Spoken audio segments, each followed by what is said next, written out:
Morning all, I'd like to show you an amazing game this morning of Capablanca against Jaime Baca Arus. It was in a blindfold exhibition match in 1912 held in Havana.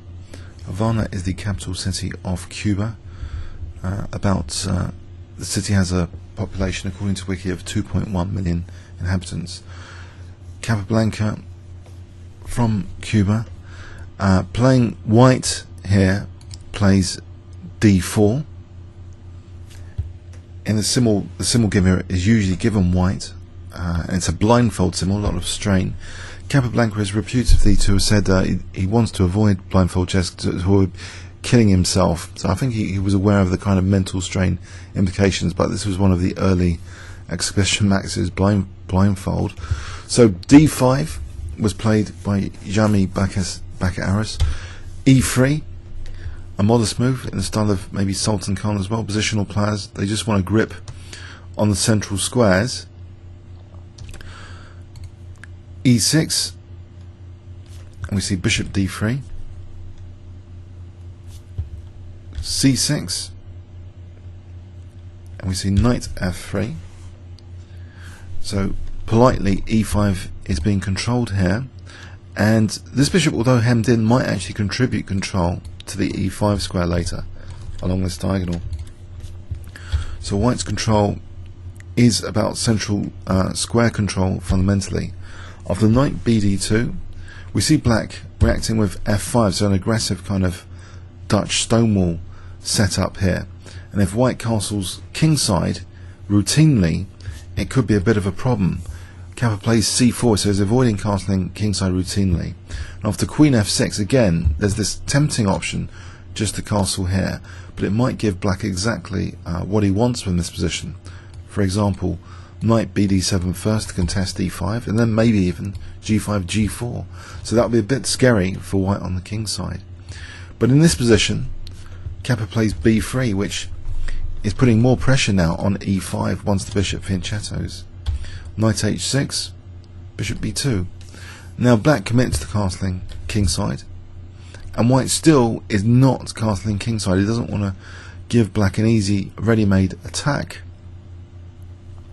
This knight might be threatening knight g4, so you might think here that h3 might be important, but actually we see queen c2 for the moment with the king defending f2. Knight g4 can be repulsed back, it would seem, with h3, so not that effective at the moment. We see knight d7 from black, and now actually we do see a bit of prophylaxis, h3 against this knight. Again, white refusing to castle kingside, and of course he can castle queenside now. And after g6, which kind of weakens this diagonal, playing g6 fundamentally, a bit of a weakening move on the dark squares. Capa plays castling queenside. Black now plays e5, which again has potentially dangerous implications on the diagonal, which has already been weakened by g6. So how is this going to be punished? Well, Capa plays d takes e5, opening up that diagonal. After knight takes e5, it looks like a dangerous pin as well against the queen. C takes d5 is played, which looks a little bit strange because potentially this c file might be dangerous, you would think, for the king on c1. Okay, so we see c takes d5 here, but there's a certain advantage of playing c takes d5, that actually without a pawn on c4, there's an amazing resource here, and I wonder if you can spot it if I give you 10 seconds starting from now.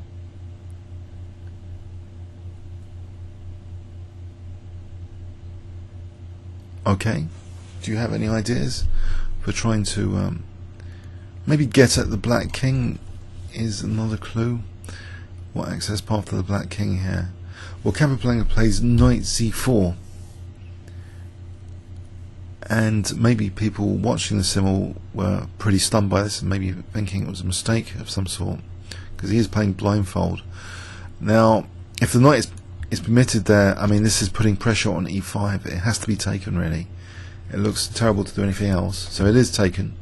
And we see bishop takes c4 check, and this is dangerous now. for the black king? Or is it? Can it not be parried? Well, it can't be parried with bishop e6 because rook takes d6, for example, undermining e5, pinning the bishop. So black plays knight hf7. And here, there's another great move here played by Capablanca to knock out black's defensive resources. I wonder if you can spot it. It's a forcing move. I'll give you 10 seconds starting from now. Okay, rook takes d6, so undermining e5. This knight's already pinned, it's not helping e5 at the moment.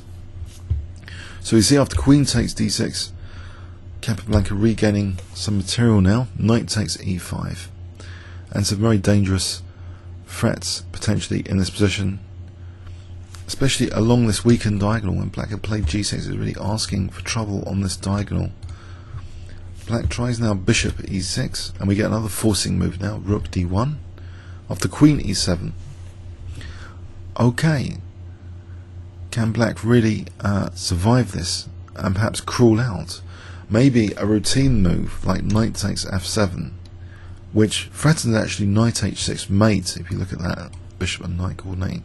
Maybe it could be answered by the king trying to evacuate. It's not beyond the realms of fantasy for the king to try and get away from this diagonal. But this next move is very, very powerful and a forcing move. I wonder if you can guess it if I give you 10 seconds starting from now.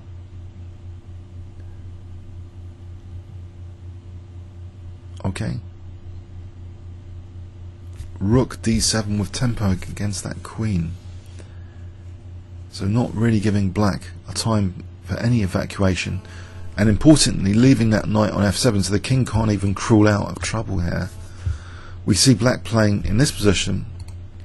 Well, there's not much else which looks palatable at all here, because knight takes f7 is protected by the rook if the queen moves, say.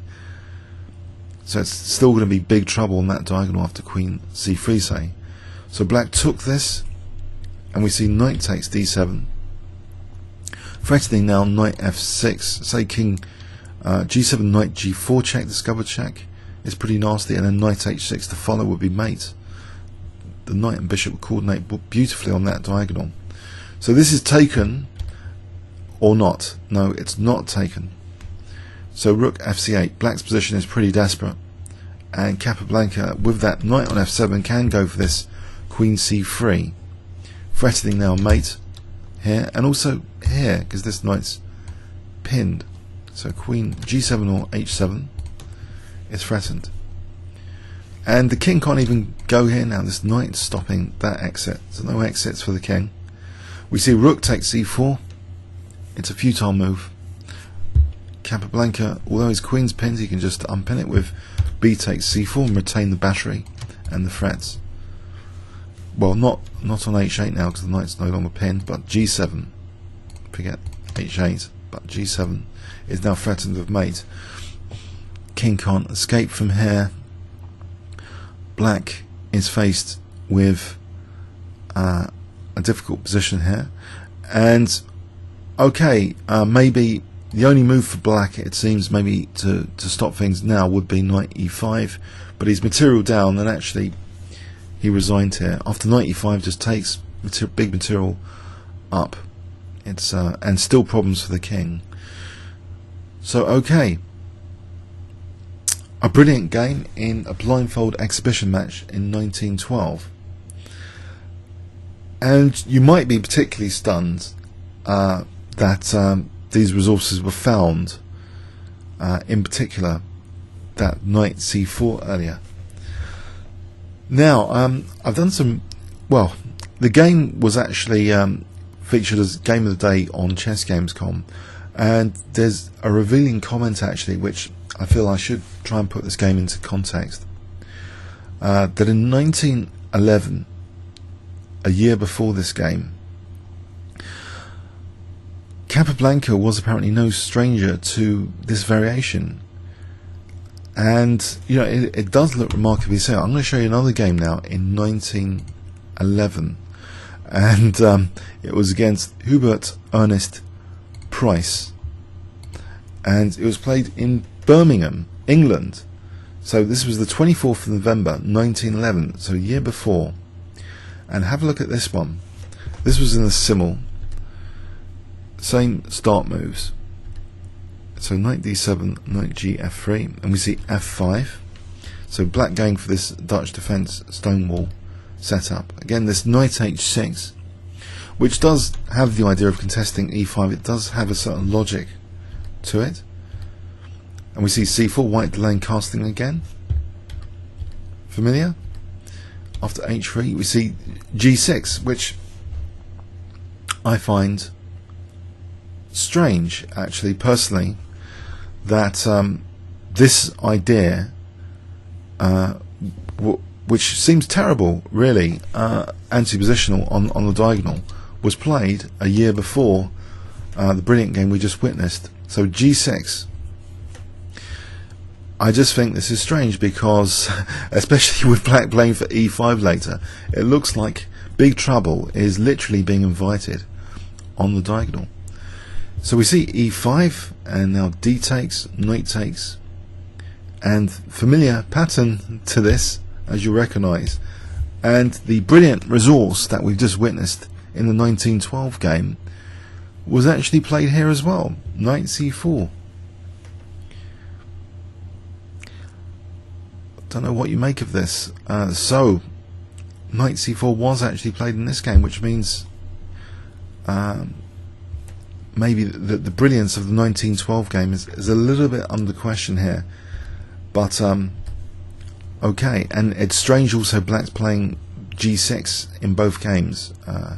So knight hf7, and we see rook takes d6, queen takes d6, knight takes e5, then this forcing move rook d1. After queen e7, there's a forcing move missing here. White in this game allowed that fantasy of the king escaping, which wasn't permitted in the brilliancy we've just seen. White didn't play rook d7 here. White actually played knight takes f7, and the thing is now that bishop takes f7 was played, queen c3, and now bishop takes c4 guards g7, so only inviting queen h8 check, and the king has f7 and e8 to crawl to here. Kappa played b takes c4, and it isn't as spectacular this position after king f7. As I mentioned, it's not beyond the realms and fantasies for sometimes the black king to crawl out, but still white is better. Check, and he can win his exchange back, which he does with taking, and bishop a3 check. He wins his exchange back, and a rook on the 7th. So materially, he's a pawn up with rook on the 7th, and he's double attacking 2 pawns here. It doesn't matter about losing c4. In this position, after king b2, black resigned. So okay, I thought it was important to draw your attention to both games, and maybe it is true that black had played g6 in both games. I just personally think it's a bit strange. So maybe there is a theory presented by Soltis that the 1912 game might have been a fake, but it's a brilliant fake anyway, and it's one which is very, very impressive. The idea that these brilliancies can be played in blindfold simuls. I mean, we know even from recent tournaments like the Tatar, still 2013, the brilliancies are not all created at the board. But in this particular example, I'm a bit suspect personally about g6 being played in this 1912 game. I just think it's kind of a weakening move for the sake of weakening, and followed by e5. It's an open invitation across the diagonal, personally. But I'll let you decide, and comments or questions on YouTube. Thanks very much.